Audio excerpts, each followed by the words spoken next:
এটা আসলে এটার একটা গাইডলাইন আসা উচিত সংশ্লিষ্ট প্রত্যেকটা ফেডারেশন কিংবা বোর্ড থেকে। আমি মনে করি যে সেই ক্রাইটেরিয়ায় আপনি যদি খেলাও থাকে, আপনার যদি রাজনৈতিক কর্মকাণ্ড থাকে, আপনি কোনটাকে প্রায়োরিটি দিবেন, that becomes a issue. So that সেই কারণে বোর্ডের একটা স্পেসিফিক আমার মনে হয় দিক নির্দেশনা যদি থাকে তাহলে মনে ভালো হয়। তাহলে আর কেউ কোনো খেলোয়াড় আর রাজনীতিতে যাওয়ার আগে চিন্তা করবেন যে তার প্রায়োরিটি কোথায়। মানে এই রাস্তাটা আমার মনে হয় বন্ধ হওয়া উচিত। If you are national asset, আপনার পিছনে অনেক ইনভেস্টমেন্ট থাকে আপনাকে সেই পর্যায়ে নিয়ে যাওয়ার জন্য, তারপর অলওয়েজ সাডেন যখন আপনার খেলোয়াড় হিসেবে দেশকে আরও সার্ভিস দেওয়ার সুযোগ আছে, অলওয়েজ সাডেন আপনি যদি মানে কোনো রাজনৈতিক ক্যারিয়ার যদি এমন হয় আপনি বিল্ড আপ করে এসছেন, that is different. Always sudden আপনার জাস্ট পজিশনের আলোকে যদি আপনি শিফট হয়ে যান সেখানে, আমার মনে হয় সেটা হলে দেশই বঞ্চিত হয় আলটিমেটলি। যারা রাজনীতি করেন তারা তো দেশের জনগণের জন্যই করেন, দেশের জন্যই করেন, দেশের পতাকার জন্যই করেন। সো মাই পয়েন্ট ওয়াজ, তাদেরও যেমন ভাবনার বিষয় আছে যে একটা প্লেয়ারকে যেখানে আরেক জায়গায় খুব ভালো সার্ভ করছে তাকে আপনি নেবেন কিনা, না উচিত কিনা, ঠিক একইভাবে একটা খেলোয়াড়কেও তার প্রায়োরিটি সেট করা উচিত। মানুষ ভুল করে, আবার তার শুধরানোর সুযোগ আছে। আমি মনে করি যে সাকিব আল হাসান কিংবা অন্য খেলোয়াড় যে কোনো খেলোয়াড়ই হোক, তিনি যদি কোনো ভুল করে থাকেন তার পথ চলার মধ্যে, আমার মনে হয় তাকে তার নিজেরই একসময় বোঝার সুযোগ হবে তিনি কোথায় ভুল করেছেন এবং সঠিক ট্র্যাকে তিনি আবার নিজেকে নিয়ে আসতে পারবেন।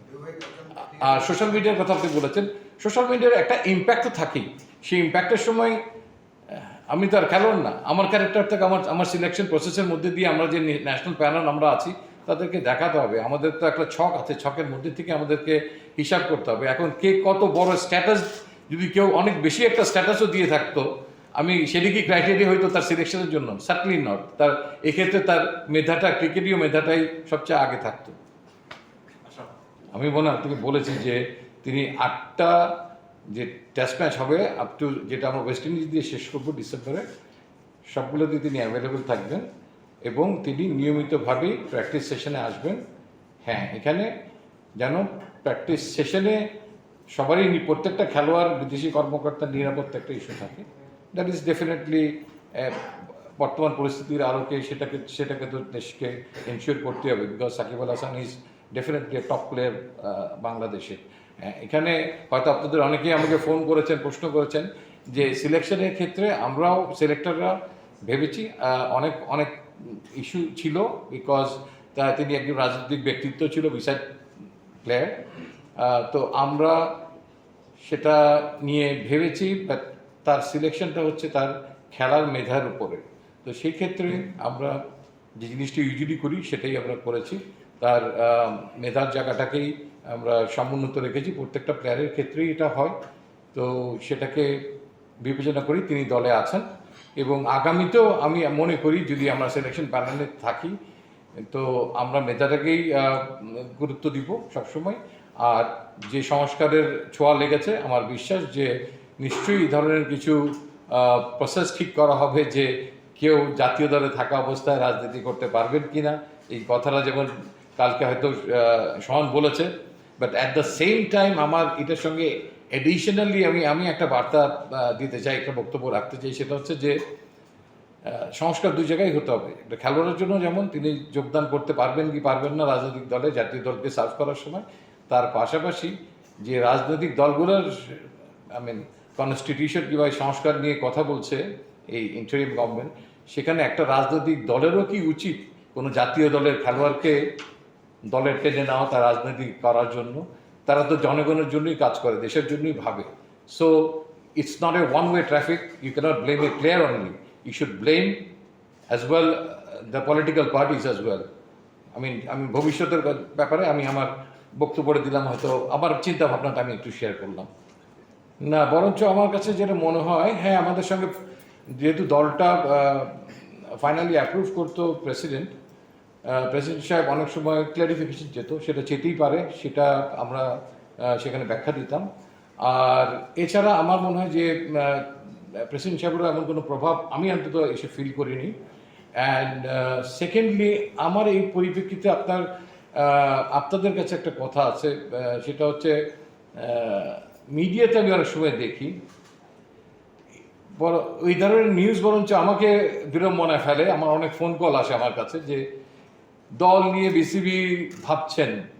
বিসিবির কে ভাবছেন? Nothing is clear there, is absolutely vague. মানে বলতে হবে যে বিসিবির মিস্টার এক্স ভাবছেন, কিংবা বিসিবি যদি সম্মিলিতভাবে ভাবে তাহলে সেটা বোর্ড মিটিংয়ে গিয়ে ভাববে, বিচ্ছিন্নভাবে ভাবতে পারবে না। কিংবা নির্বাচক মণ্ডলী ভাবছেন। I don't share anything with any of you about my selection criteria, but আমি বিড়ম্বিত হই যে যখন এরকম বলে নির্বাচক মণ্ডলী ভাবছেন। নো, তাহলে নির্বাচকরা যদি কেউ ভাবে স্পেসিফিকলি টেল ইট যে অমুকে এটা ভাবছে। আমার মনে হয় যে আমাদেরকে জনগণের কাছ থেকে বিড়ম্বিত হওয়ার থেকে আপনাদের আমি সহযোগিতা চাই, যেটা আমি আশা করেছিলাম যে বিশ্বকাপের সময় আপনাদের কাছ থেকে পাবো। প্রায় 40-50 দিন কিন্তু আমাদের দলনায়ক শান্ত আমার কাজিন হিসেবেই, খালাতো ভাই মামাতো ভাই হিসেবেই সব জায়গায় চলেছে। None of you ask me, আমাকে কি আপনারা প্রশ্ন করেননি যে একটা খবর শুনছি এটা কি সত্যি কিনা, কিংবা ক্যাপ্টেনকেও জিজ্ঞেস করেননি। আমি তো একবারে বলতে পারি না। তো প্রায় 40-45 দিন পরে বোধহয় রিয়াসাত আজিম একটা ইয়ে করেছিল, বাট সেখানেও আমার জেলা আসলে মুন্সিগঞ্জ, ওইটা আরেক জায়গায় বলে দিয়েছিল। But even though it's close by, but আমার মনে হয় যে এই জিনিসগুলা যারা যারা বিভ্রান্তি ছড়ায় জাতীয় পর্যায়ে, ন্যাশনাল টিম কিংবা এই ধরনের ইস্যু নিয়ে, আমার মনে হয় যে ওই জায়গায় আমাদেরকে আরও একটু সতর্ক হওয়া উচিত। দেখেন, কেউ কেউ তো এক্সেপশনাল প্লেয়ার থাকে। আমরা সবাই কিন্তু চাই যে গ্লোবাল টি20 ক্রিকেটে আমাদের পারফরমেন্সটা যেন আরও ভালো হয়, তার জন্য যত বেশি ফ্র্যাঞ্চাইজি ক্রিকেট খেলা যায়। আমরা কিন্তু আরও অনেকেই সেটার জন্য এনওসি দিয়েছিলাম, বাট সাম্প্রতিক রাজনৈতিক পরিস্থিতির আলোকে অনেকে ভিসা নিতে পারেনি। আপনি জানেন সাইফুদ্দিন, দেন রিশাদ, তারা নিতে পারেনি, যেতে পারেনি। So that we are open to all. সবসময় আপনি সবাইকে প্র্যাকটিসে পাবেন এটা হয়তো সম্ভব হবে না, যেহেতু আন্তর্জাতিক ক্রিকেটের ব্যস্ততা, তারা তাদের ব্যস্ততা সে সময় ক্রিকেটকে নিয়েই থাকে, ক্রিকেটের বাইরে ছিল না। আর আপনি যেটা বললেন যে হ্যাঁ, শ্রীলঙ্কার সঙ্গে যেমন আমাদের প্রস্তুতির কিছুটা ঘাটতি ছিল, এবার আমরা প্রস্তুতি নেওয়ার সুযোগ পেয়েছিলাম, বাট লাস্ট ফেজে এসে কিন্তু আমাদের প্রস্তুতির ঘাটতি হয়ে গেছে। বিকজ আমরা লাল বলের একটা 3 দিনের ম্যাচ খেলতে পারিনি চিটাগংয়ে, অ্যাজ ওয়েল চিটাগংয়েও প্রায় সপ্তাহখানেক আমাদের প্র্যাকটিস করার মতো অবস্থা ছিল না। এবং ঢাকায় আসার পরে 3 তারিখ থেকে আমাদের জাতীয় দলের অনুশীলনটা শুরু হওয়ার কথা ছিল। আনফর্চুনেটলি ভেঙে বিচ্ছিন্নভাবে হয়তো কেউ করেছেন, কিন্তু আমাদের ন্যাশনাল টিম ম্যানেজমেন্টের বিদেশি কোচরা কেউ আসতে পারেননি। সো দ্যাট একটা প্রপার প্রস্তুতি যেটা বলেন সেখানে ঘাটতি এবারও কিছুটা রয়ে গেছে। তবে সেটাকে কিছুটা লাঘব করার জন্যই কিন্তু আমাদের এই কয়েকদিন আগে পাকিস্তান সফরে যাওয়ার ব্যবস্থা করাটা, যাতে কিছুটা হলেও এটাকে মিনিমাইজ করা যায় সামান্য। এটা তার পারফরমেন্সের আলোকেই যাচ্ছে। সোফার তিনি তার পারফরমেন্স দিয়ে তাকে নিজেকে যে জায়গায় নিয়ে যেতে পেরেছেন, অ্যান্ড তার যে adjustability in different format of cricket, পাকিস্তানের বিপক্ষে তার রেকর্ড, সব কিছু মিলিয়ে তিনি যাচ্ছেন, এটা একটা। আর আপনি যেটা বলেছেন যে সরাসরি যাচ্ছে সে ব্যাপারটার ব্যাপারে যে আমাকে প্রশ্ন করেছেন, তো এখানে আমাকে একটু আগের কিছু কথা বলতে হবে। প্রবাবলি এন্ড অফ জুলাই, অনেকদিন পর সাকিবের সঙ্গে আমার কথা হয়। ওয়ার্ল্ড কাপে তো দেখা হয়েছিলই, তো তার খোঁজ খবর নেওয়া, তার ফিটনেস অ্যান্ড আদার থিংসের ব্যাপারে আমার সঙ্গে কিছু কথা হয়েছে। দেন আই থিঙ্ক 6-7 তারিখের দিকে আরও ফার্ম কথা হয়, বিকজ আমাদের জিম্বাবুয়ে সফরের সময় তার সঙ্গে যে মিটিংটা হয়েছিল তার থেকে আমরা তার শর্ট প্ল্যানটা জানতে চেয়েছিলাম। বিকজ আমাদের অনেকগুলো টেস্ট ম্যাচ আছে, আপনি জানেন যে ডিসেম্বর পর্যন্ত প্রায় আমরা 8টা টেস্ট ম্যাচ খেলবো। সেখানে তার অ্যাভেলেবিলিটি নিয়ে কথা হয়েছিল। তো জিম্বাবুয়ে খেলার চলাকালীন সময় তিনি সেটা আমাদেরকে আশ্বস্ত করেছিলেন।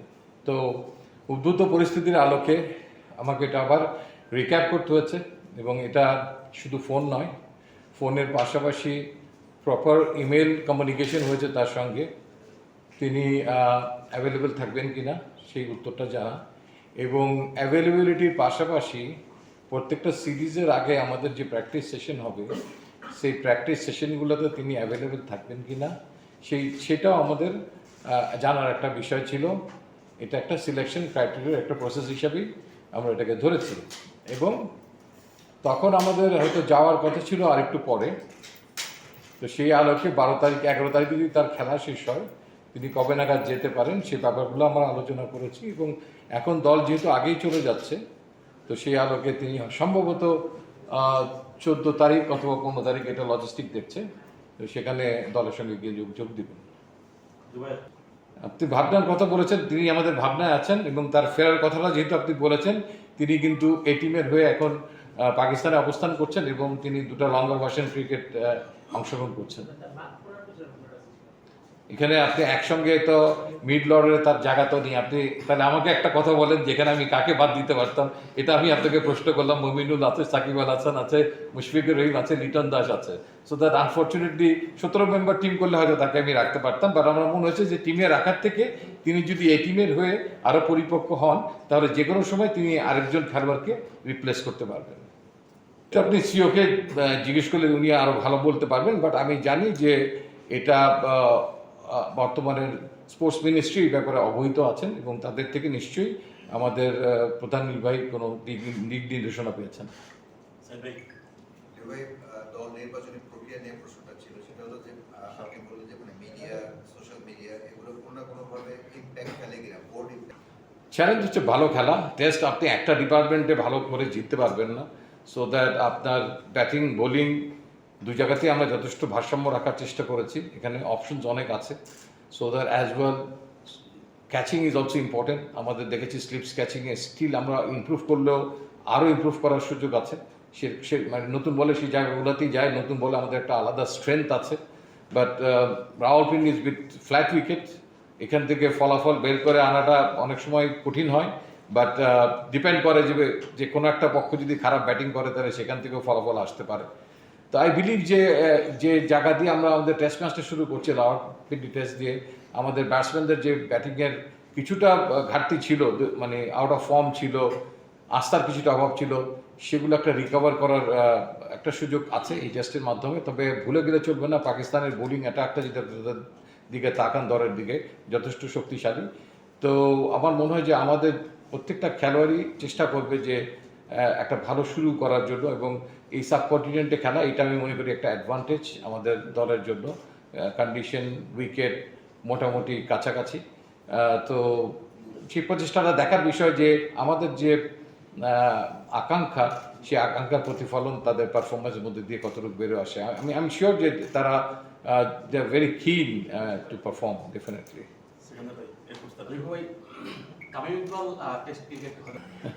আপনি তো টেস্ট টিমের বাইরে প্রশ্ন করে ফেললেন এটা, সো দ্যাট আমি কি ছেড়ে দিব প্রশ্নটা, বলটাকে খেলবো না খেলবো না। তো এটা আসলে আগে যা ছিল সেটা ছিল, আমরা জানতাম যে প্রেসিডেন্ট সাহেবের সঙ্গে তামিম ইকবালের একটা বৈঠক হবে, বৈঠক হওয়ার পরে এই ব্যাপারে সিদ্ধান্ত আসবে, সেই সিদ্ধান্তের আলোকে আমরা আমাদের কাজটা শুরু করতে পারবো।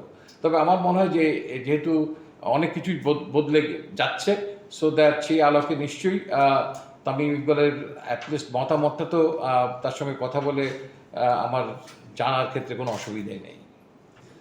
দেখেন ওখানে জাতীয় দলেরও বেশ কিছু খেলোয়াড় গিয়েছিল আমাদের, এবং ওয়ান ডে ক্রিকেটে আছে সেখানে, যদিও এটা বাইরে আমি প্রশ্নটা তাও নিলাম, আপনি ইয়াং ম্যান প্রশ্ন করেছেন একটা।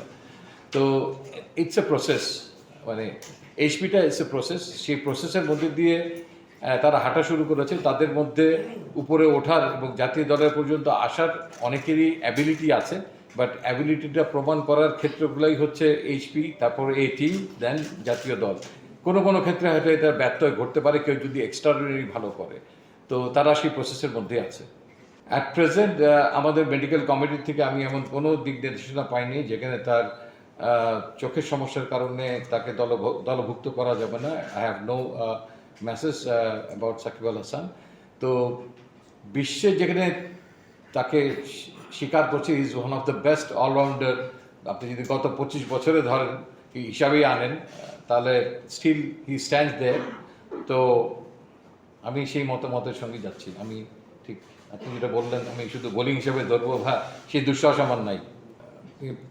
গুরুত্বপূর্ণ প্রশ্ন করেছেন। তিনি আকাঙ্ক্ষা প্রকাশ করেছেন জাতীয় দলে টেস্ট ম্যাচে আবার খেলতে যান, সেই পরিপ্রেক্ষিতেই কিন্তু আমরা তাকে দলভুক্ত করেছি। আপনি দেখবেন যে 15 জন জায়গায় 16 জন দল ঘোষণা করেছি আমরা, এবং এই টিমে সাইফুদ্দিনের পরিবর্তে আমরা কোনো খেলোয়াড় আর সংযোজন করিনি। সো দ্যাট এখান থেকে আমরা তাসকিন আহমেদকে সেকেন্ড 4 দিনের যে খেলাটা থাকবে এই টিমের, তার জন্য অ্যাভেলেবল করে দিব। সেখানে পাকিস্তানে তিনি এই টিমের হয়ে প্রথম 4 দিনের খেলা খেলবেন, এবং সেখানে তার যদি কোনো ধরনের ফিটনেস ঘাটতি না হয় তাহলে ইনশাল্লাহ তিনি হয়তো অ্যাভেলেবেল থাকবেন ফর সিলেকশন বাংলাদেশের সেকেন্ড টেস্ট ম্যাচের জন্য পাকিস্তানের বিপক্ষে। Thank you.